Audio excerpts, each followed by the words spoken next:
Ang topic po natin ngayon, mga bukol sa katawan.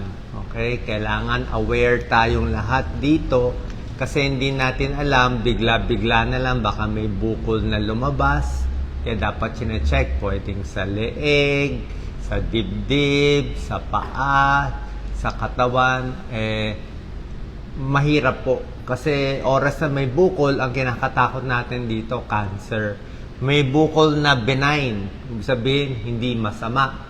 May bukol na malignant, ibig sabihin cancerous, kailangan gamutin, kailangan tanggalin. Mamaya magbibigay tayo ng tips kasi ito yung kinakatakot natin.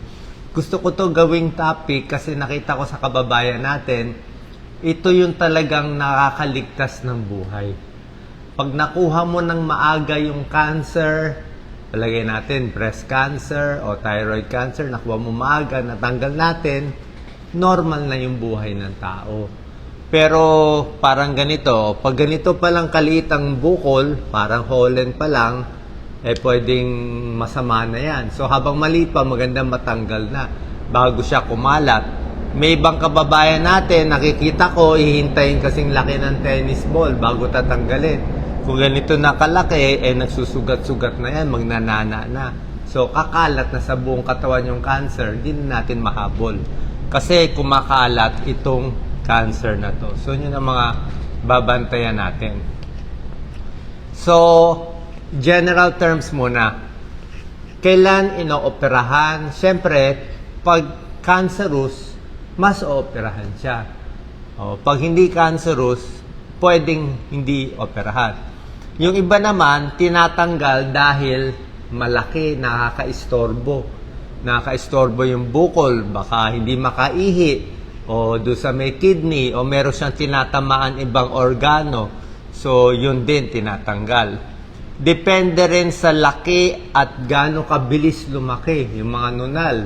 Kung pansin mo, maliit lang, in 1 year, biglang lumalaki nunal, kaysa isip-isipin pa natin, tanggalin na lang. Baka maging cancer sa ibang araw.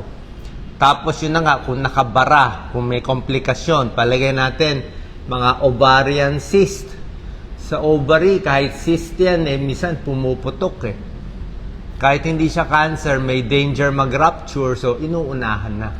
So yan ang mga indications for surgery out. So magbibigay ako ilang sample ng mga bukol. Sana kung nakikinig kayo, kung feeling nyo, kinapa nyo katawan nyo, tapos feeling nyo may bukol, takot kayo pumunta sa doktor, baka may encourage ko kayo. Kasi ayaw natin paabutin ng ganito kalaki at kumakalat na. Marami na kasi ako nakitang pasyente mahirap na, let's say, may bukol, may cancer sa mattress, hinahayaan. So ano yon, may vaginal discharge. Nangangamoy, bandang huli, mangangamoy parang basta iba na yung amoy na, masangsang na ibang klase na, kalat na, hindi na natin maliligtas yung pasyente. Kasi nga pag naging late yung stage, ayaw natin. Anyway, sample lang to. Merong marami to, very common lipoma. Itong mga lipoma, parang malalambot yan, hindi siya ganito katigas. Para siyang nakaumbok pero malambot siya taba lang siya. So kung meron kayong mga lipoma sa katawan, minsan sa likod, minsan dito, sa balat, walang diferensya dito. Pag sinabi ng surgeon lipoma lang, pwede hayaan. Minsan pag sa likod, napipisa, nawawala. Pero kung malaki, pwede tanggalin, pwede hindi. Pero usually hinahayaan yan. Sebaceous cyst, depende to. Depende sa derma kung tinatanggal. Okay? Pero ibig sabihin, hindi pa rin to cancerous. Hindi siya delikado. So nakikita nyo, ang daming klaseng bukol. Pakita natin, Doc Lisa. Ang daming bukol. Sample lang. Pwede sa breast. Yung sa breast, delikado yan. Kailangan mabilis tayo dyan. May cancer sa skin. May cancer sa baga. Ito, delikado rin. Pag sa baga, binabantayan yan. Thyroid, actually thyroid, mabagal kumalat yung cancer. Ito, cancer sa liver, delikado to, mahirap din gamutin. Ito, pancreatic cancer.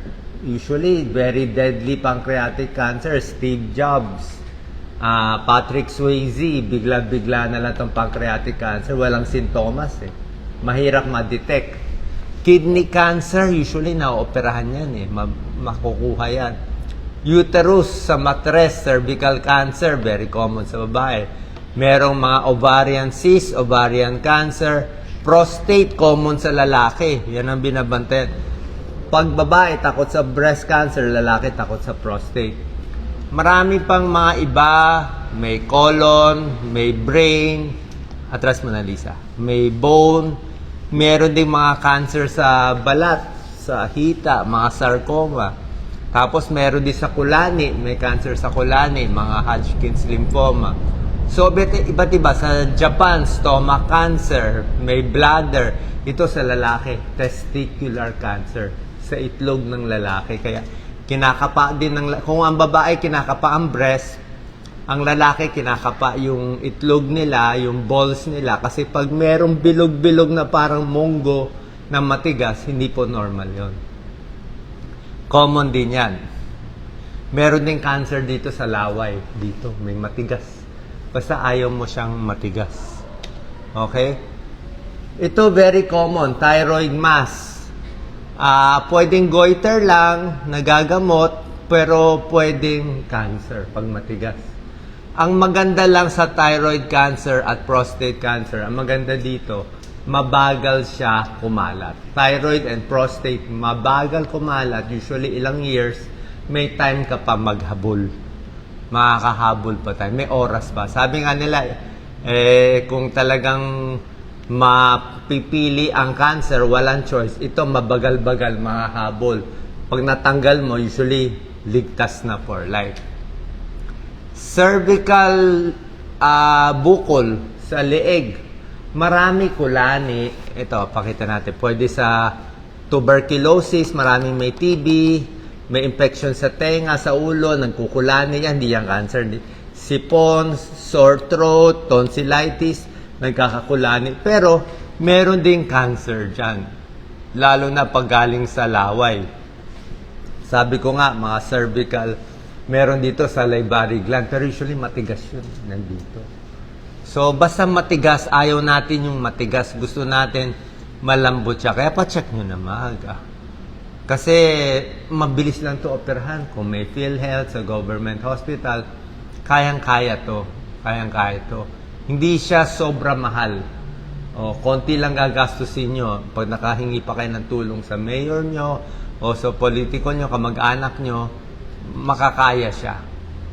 Breast cancer, yan ang pinakadelikado sa babae. 10% na kababayan may breast cancer. Check lagi yung breast ng babae, usually sa gitna ng regla. Okay?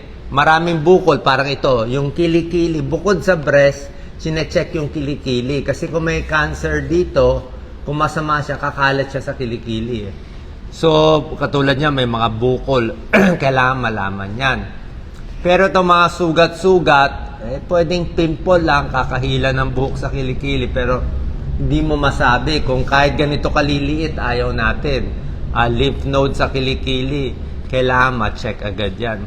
Kasi oras na kumalat yung breast cancer, lumabas dito sa kilikili, lumipas sa ibang parte ng katawan, mahirap na habulin. Ito, breast cancer. Other choices, merong colon cancer, may luslus din. Okay, ang luslus hindi siya cancer. Kakabuhat.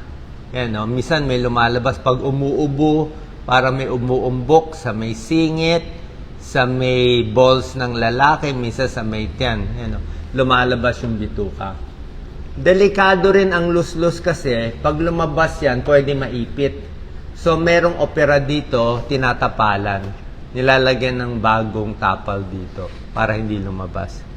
Hindi rin delikado to, kayang-kaya ng mga siruhano natin dito, mga surgeons. Testicular cancer, importante yan. Tulad na sinabi ko, yung sa itlog ng lalaki, kinakapa. Yan, o. Ito kasi, pag nagkaroon na ng mga back pain, mga masasakit, medyo late na yan eh. Backache kasi kumalat na sa buto. Ayaw natin. Itong mga bukol-bukol, usually walang problema to. Sa mga arthritis lang yan eh. Baka gout, o hindi siya cancer. Pero ginagamot din yan, yan mga tendinitis, yung sa paa. So, mga bukol to, pero hindi siya cancerous. Yung sa mga mata, syempre hindi naman yung cancerous. Okay? So, para makaiwas sa bukol na hindi natin alam kung sino tatamaan nito, number 1, iwas sigarilyo. Maraming cancer dito connected sa smoking, kahit sa vaping, iwas na tayo. Mga lung cancer, bladder cancer, stomach cancer, marami. Eat healthy. O, kailangan kumain na mas healthy. Sunscreen for skin cancer. Vaccinated, merong mga Hepa B vaccine. May mga cervical cancer vaccine, meron din dyan. Alak, para hindi magkaroon ng liver problem. Tapos magpapacheck sa doktor. Bukod sa lifestyle, actually mentality din yan eh. Hindi siya proven, pero yung mga maiinit na ulo, galit, maraming kaaway, yung maraming iniisip, usually naka-high blood at parang mas nagkakaroon din sila ng cancer. Kaya mas maganda mapagpatawad, mas maayos. Sa pagkain, very important, ang whole foods. Pakita natin, Doc Lisa. Yung tunay na ayaw natin ang junk food, fast food. Gusto natin yung whole foods, gulay, prutas na natural, galing sa Diyos, galing sa puno mismo. Diba? Pwede naman manok, pwede isda, yung beef and pork, iwas. Kung nakikita nyo, sabi nga ng mga doktor, iwas cancer, eat a rainbow. Rainbow colored, red, orange, yellow, blue, indigo, pati green, blue, indigo, violet. No? So, pag red, maganda yan lahat. Red, mga strawberry, prevent skin cancer, para sa puso. Kamatis. Pag purple, mga ube, maganda rin yan, sa katawan. Yellow, anti-cancer din yan. Sa mata, carrots, tsaka yung mga mangga. Orange, yung mga orange color, dalandan, oranges, lemon, pwede rin. Itong white, garlic, sibuyas, green, syempre lahat ng green leafy vegetables, maganda sa katawan. So lahat po to, kung mahilig kayo sa shake, ako, umiinom ako ngayon ng apple carrot shake, may tulong po yan. Mga anti-cancer properties po to. So, yun lang po magagawa natin. Kwento ko lang na matagal na po namin ito ginagawang advocacy. Bata pa kami. Ito, mga 20 years ago. Pag sa medical mission, bukod sa pagbibigay ng gamot sa high blood, diabetes, yung mga tinutulong namin, gusto rin namin yung pinapa-opera yung mga pasyente. Bukol sa leeg, bukol dito. Malaking tulong kasi pag na-operan. Ginawa pa namin foundation dati, ito yun. For 20,000, makakasave ka ng buhay. Ito yung mga bukol na mabilis operahan, kaya sa Pilipinas. Thyroid, neck, myoma, ovary, hernia, gallbladder. Yan po maganda. Life-saving. Lalo na to sa thyroid. Kung di kasi, pag hyperthyroid, baldado siya. Pag ganito sa leg, hindi siya makalulon. Paano siya magtatrabaho? Pag pina-opera mo, wala pang 1 week, 2 weeks, na siya? Normal life na. Kaya napakaganda itulong one life for mga... Pag may PhilHealth, mura lang. Baka halos libre na ngayon Pipila lang tayo. Kaya pag umiikot kami, ngayon mabuti kasama namin itong Birch Tree Advance. Ito lang po yung tunay na tinutulungan namin product, Birch Tree Advance. Umiikot kami sa buong Pilipinas, nagbibigay ng libreng nutritional drink. Kausap ko kasi yung company ng Birch Tree Advance. Wala po ako nakukuha dito, tulong lang. Pero bukod sa health tips, lagi ko tinatanong yung mga tao na sino dyan may bukol. Kasi karamihan, may magtataas ng kamay siguro, mga 5-10. Sabi, may bukol ako dito. Usually, takot lang sila magpa-opera. Parang takot sila, baka mamatay, hayaan na lang, basta Diyos na lang. Kaya lang, bawat gising nila, palaki ng palaki yung bukol. Diba? Baka sa breast, baka sa tiyan, lalo na dito, marami dito. Pag kinakapa ko yung mga bukol, siguro mga 50% parang cancerous. Kasi matigas. So, sabi ko sa kanila, pa-opera nyo yan. Tutulungan natin, tutulong din naman yung mga local officials nyo. And hopefully, kulang lang sila sa yung gusto nila magpa-opera. Kaya kung nakikinig kayo, takot kayo, may vaginal discharge, alam nyo naman yung masama pakiramdam nyo Masama kutob nyo di ba? Parang may bukol, masama kutob nyo. Pa-check na natin sa doktor. Kasi kung masama, tanggalin na natin para mabuhay ng normal. Kung hindi naman cancerous benign, di observe na lang. O, at least alam natin. Kasi mahirap yung dala-dala natin sa buhay natin itong mga bukol-bukol na hindi natin alam kung ano mangyayari sa ibang araw. Okay? Sana po nakatulong itong video. Kung meron kayong mga bukol, punta kayo sa surgeon nyo, punta kayo sa OB nyo. Baka itong sa video na to, makaligtas tayo ng ilang buhay. Salamat.